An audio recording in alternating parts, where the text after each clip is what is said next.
Hello मेरे प्यारे बच्चों, क्या हाल चाल। बढ़िया साहब। उम्मीद है मेरे प्यारे रसगुल्ले एकदम मजे में होंगे और तैयारी भी एकदम बेहतर तरीके से चल रही होगी। आपकी तैयारी को और भी बेहतर बनाने के लिए फिर से हाजिर हैं एक और मजेदार सेशन में। प्यारे बच्चों, आज के इस वीडियो में हम फिजिक्स के चैप्टर 7 प्रत्यावर्ती धारा के एक सबसे ज्यादा पूछे जाने वाले टॉपिक का पोस्टमार्टम बेहद सिंपल तरीके से करने वाले हैं। आज हम जिस टॉपिक को देखेंगे इसके बारे में ज्यादा कुछ कहने की जरूरत नहीं है। भाई यूं समझिए कि सांसों की जरूरत है जैसे जिंदगी के लिए, तो इस टॉपिक की जरूरत है वैसे पेपर के लिए। बच्चों, ये टॉपिक ट्रांसफार्मर, इसका सिद्धांत, इसकी रचना, इसकी क्रियाविधि बहुत ही ज्यादा इंपॉर्टेंट है।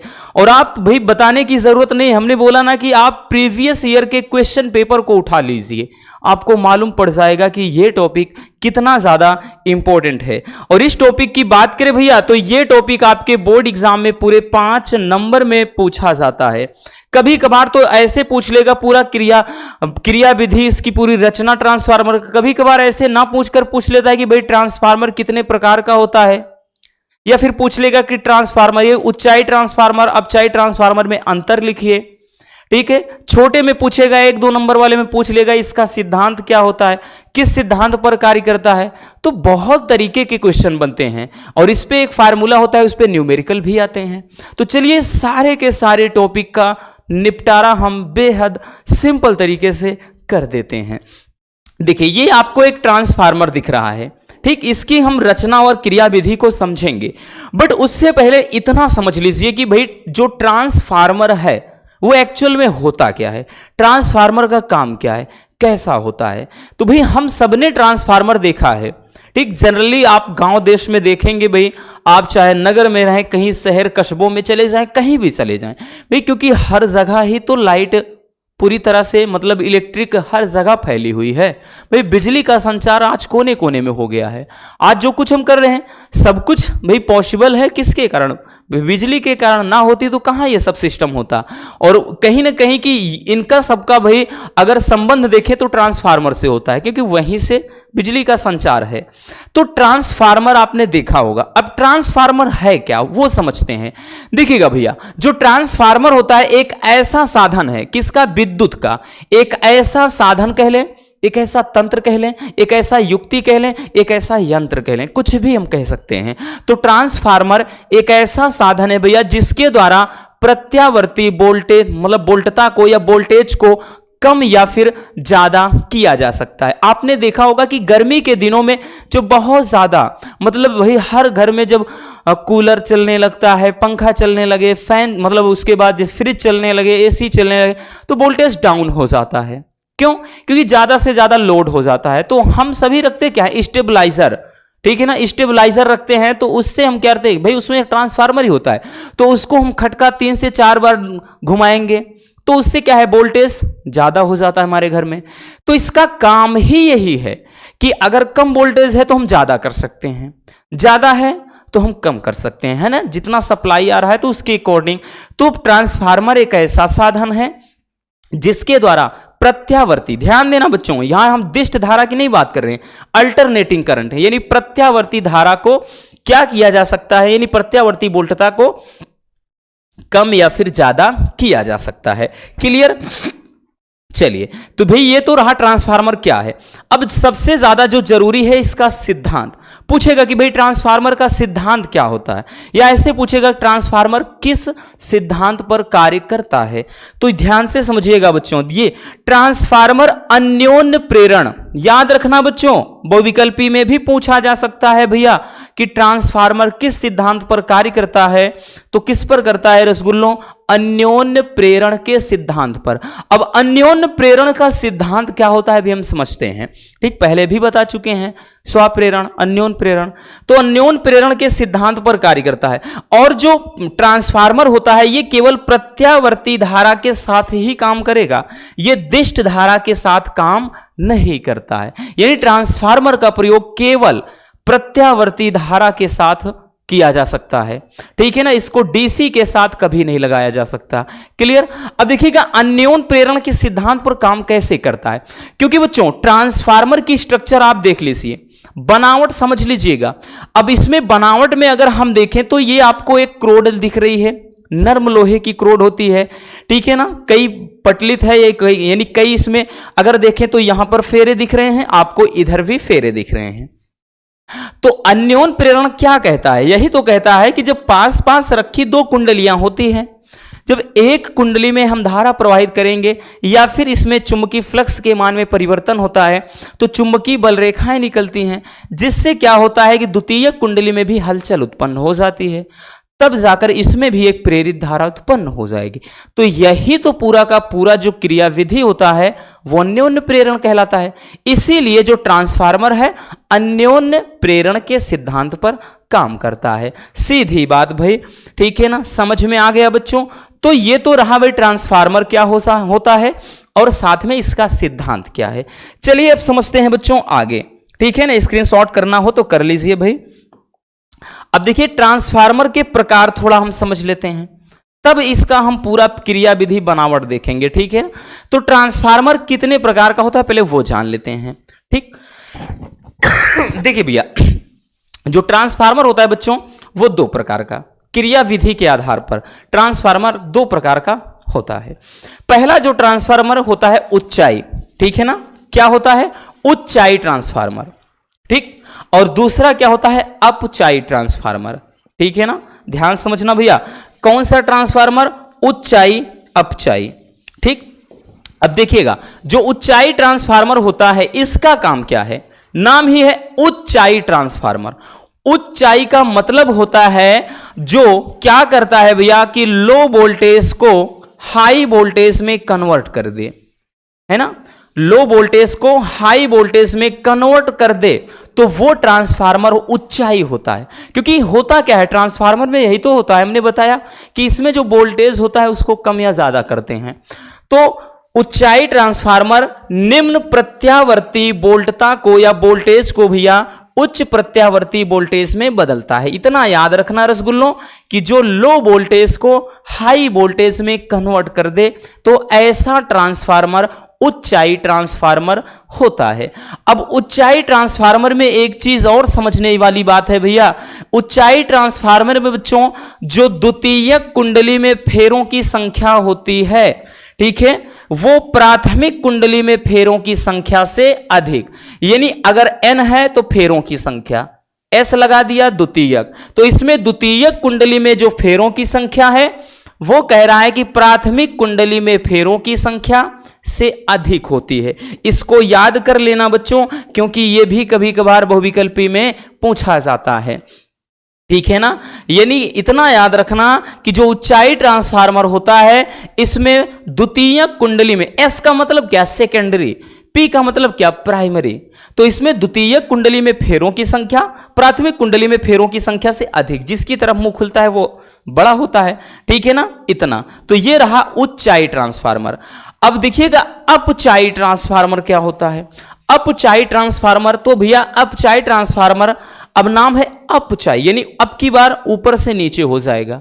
तो ऐसा ट्रांसफार्मर जो क्या कर दे बच्चों, मतलब उच्च प्रत्यावर्ती वोल्टेज को निम्न प्रत्यावर्ती वोल्टेज में बदलता है, यानी जो अब की बार क्या करे, हाई वोल्टेज को लो वोल्टेज में कन्वर्ट कर दे। बच्चों क्या कर दे भैया, जो हाई वोल्टेज होता है, हाई वोल्टेज को लो वोल्टेज में जो कन्वर्ट कर दे वो हो जाता है अपचाई ट्रांसफार्मर। और इसमें जो ये चीज होता है भाई इसी का उल्टा हो जाएगा कि इसमें जो होता है प्राथमिक कुंडली में फेरों की संख्या द्वितीयक कुंडली में फेरों की संख्या से अधिक होती है। अभी हम आपको बता रहे हैं, ठीक है ना।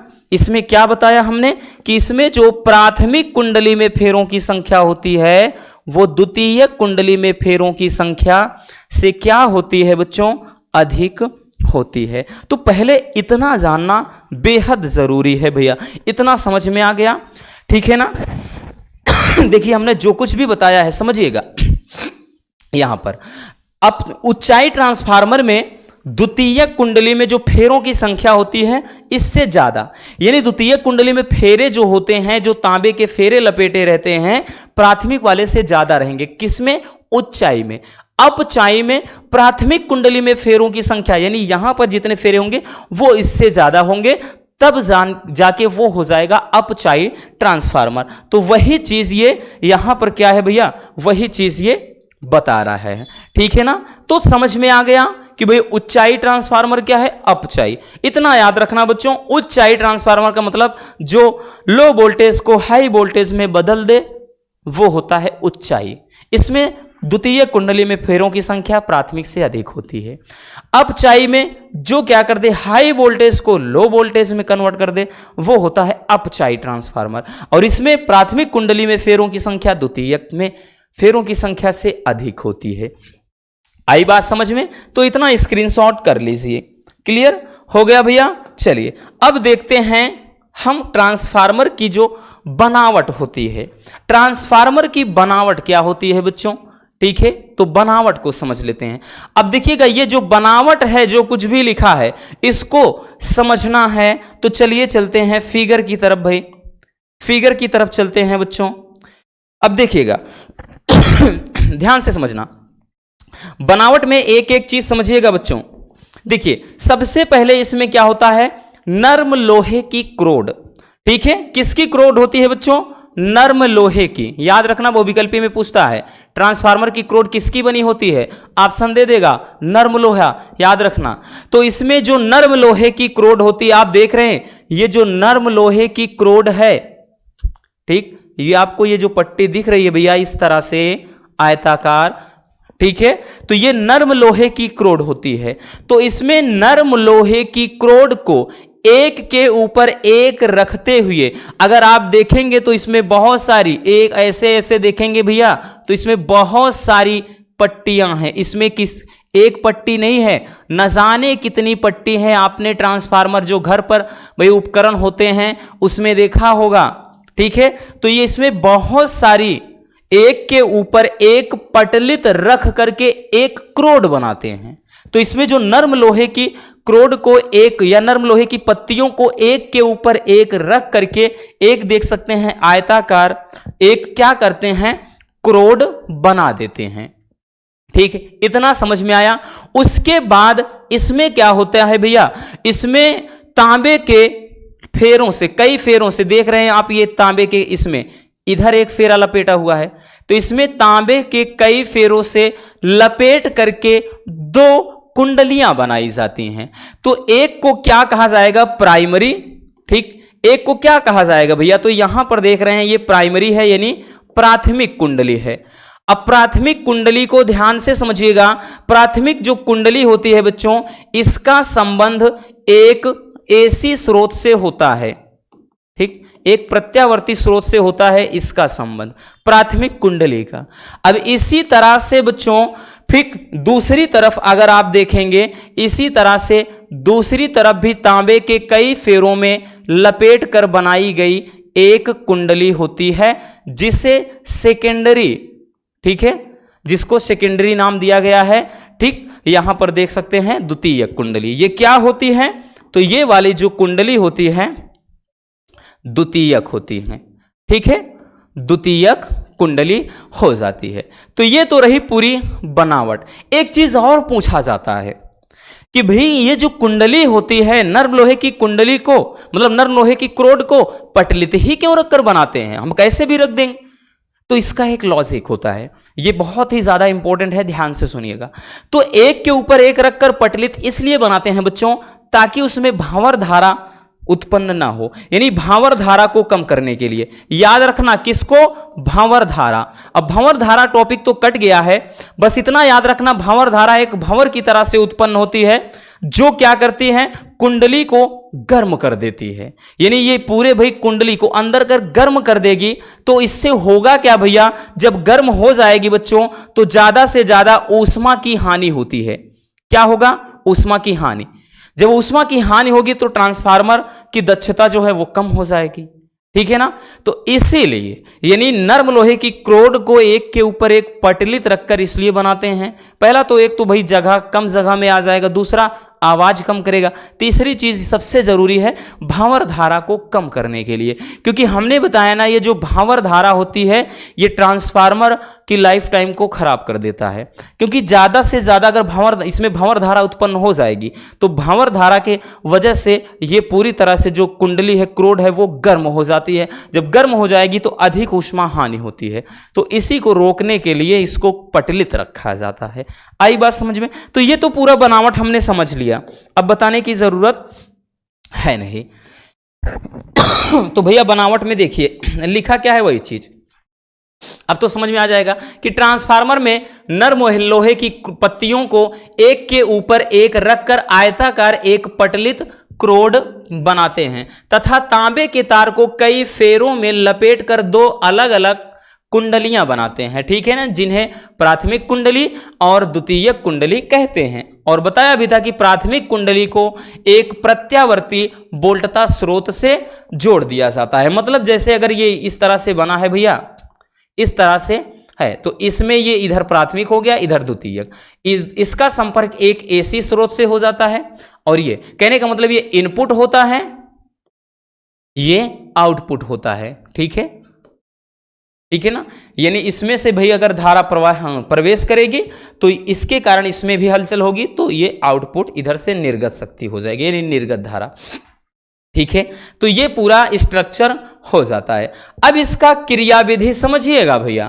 क्रियाविधि तो बताया पूरा का पूरा किस पर आधारित होता है, तो हमने बता भी दिया है भैया आपको कि ये पूरा का पूरा जो ट्रांसफार्मर होता है अन्योन्य प्रेरण के सिद्धांत पर कार्य करता है। अब इसको समझिए ये काम कैसे करता है। तो ये हम हो गया आपका ट्रांसफार्मर की कुंडली, ठीक है।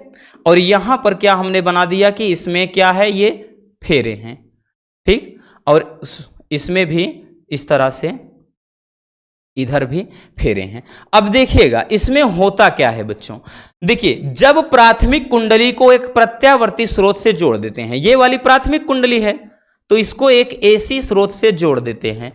अब जोड़ने के बाद भैया जब इसमें धारा प्रवाहित किया जाता है, ठीक है, जोड़ने पर जिसमें धारा प्रवाहित करते हैं तो प्राथमिक कुंडली के चुंबकीय फ्लक्स, यानी इस प्राथमिक कुंडली के चुंबकीय फ्लक्स के मान में परिवर्तन होगा, है ना।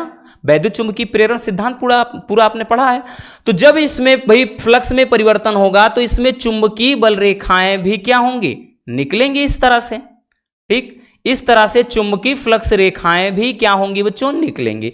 अब इस वाले से जो चुंबकीय फ्लक्स रेखाएं निकल रही हैं तो ये द्वितीयक कुंडली यानी जो सेकेंडरी है, ठीक, तो द्वितीयक कुंडली में भी हलचल होगा। क्यों? चुंबकीय फ्लक्स रेखाओं के कारण, ठीक। अब जब चुंबकीय फ्लक्स रेखाएं जब गुजरेंगी बच्चों तो इसमें भी एक प्रेरित विद्युत वाहक बल उत्पन्न हो जाता है और जिसके कारण द्वितीयक कुंडली में भी एक प्रेरित धारा उत्पन्न हो जाएगी। क्लियर? तो यही तो पूरा रचना है, मतलब इसका सिद्धांत होता है।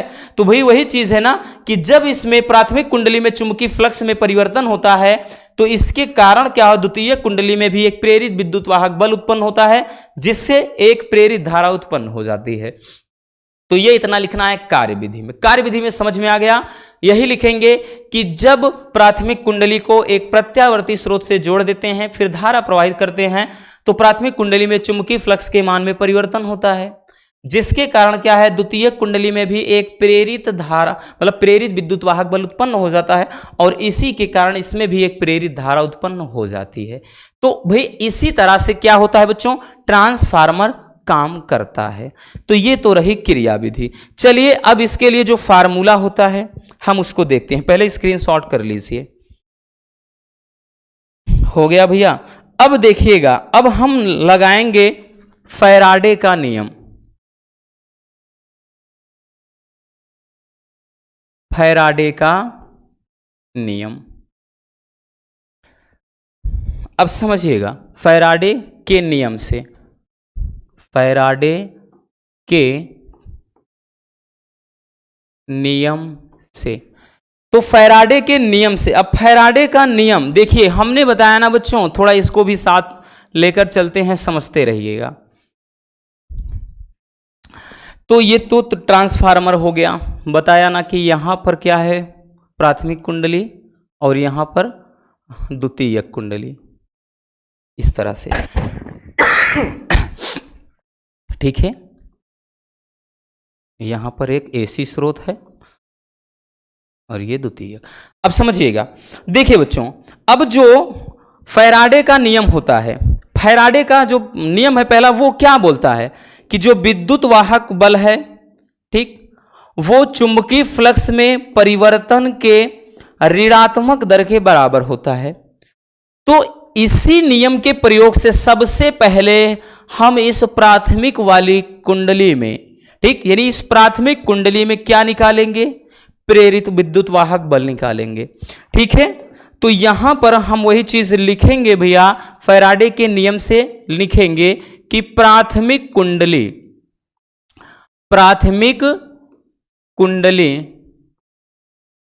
में, जब प्राथमिक कुंडली में लिखेंगे तो यही लिखेंगे ईपी। ईपी का मतलब क्या है, प्राथमिक कुंडली, पी का मतलब प्राइमरी, ईपी बराबर माइनस का, अब की बार देखिए इसमें जो फेरे हैं तो वो क्या हो जाएगा, एनपी, इसमें जो फेरे हैं एनएस हो जाएगा भैया।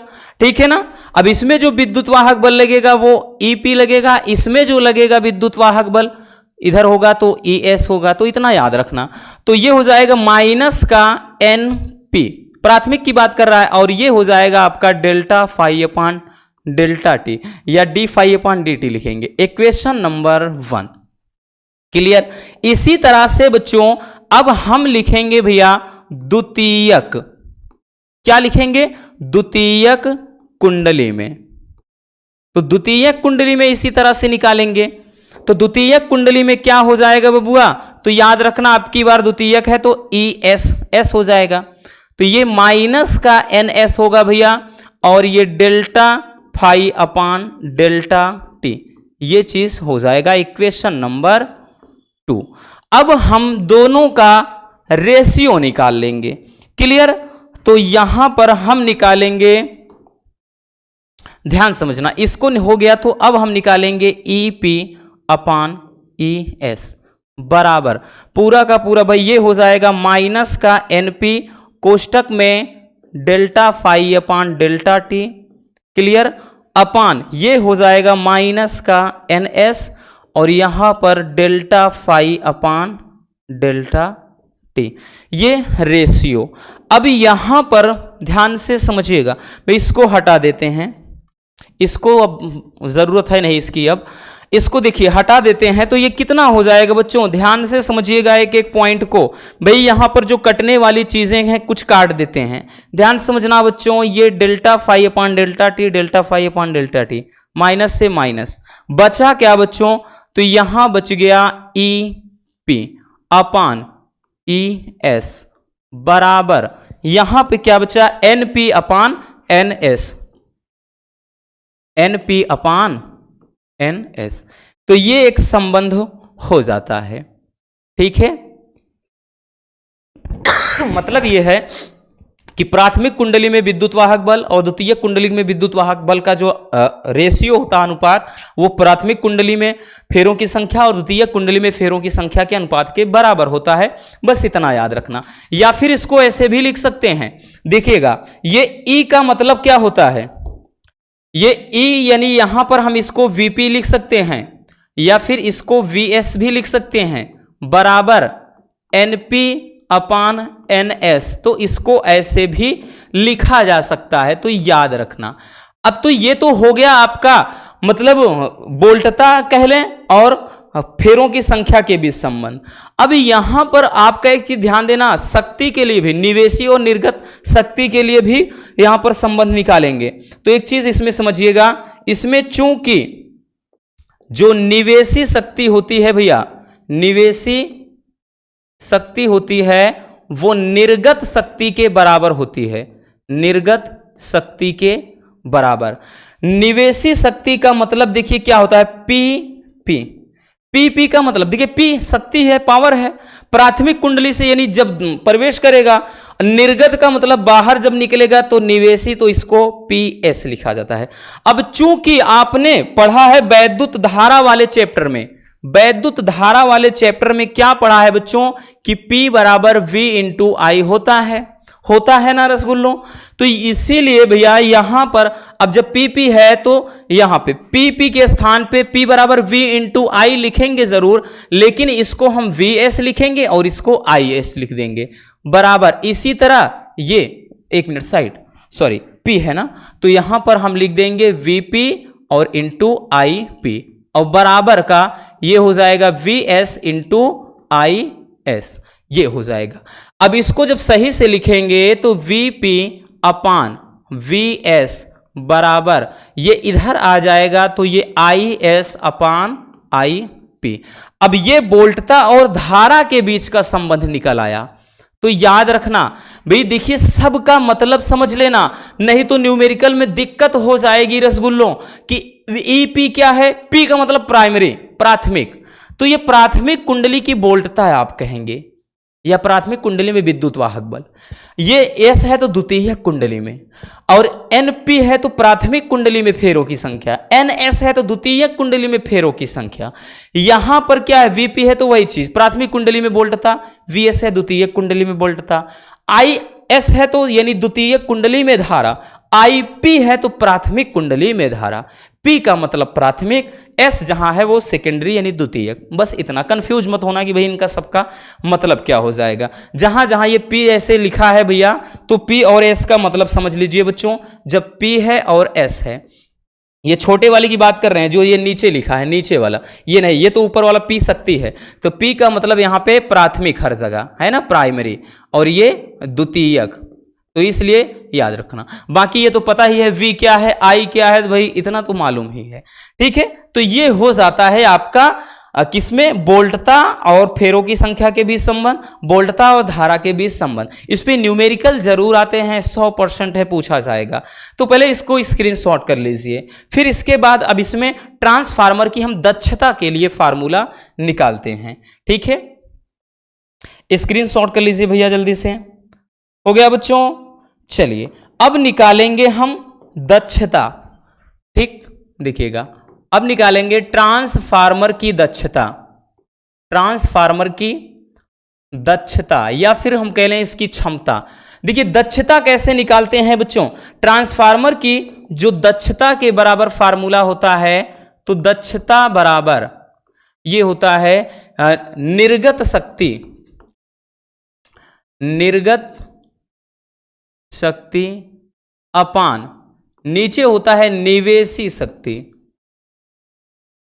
निवेशी शक्ति गुणे में 100 हो जाएगा।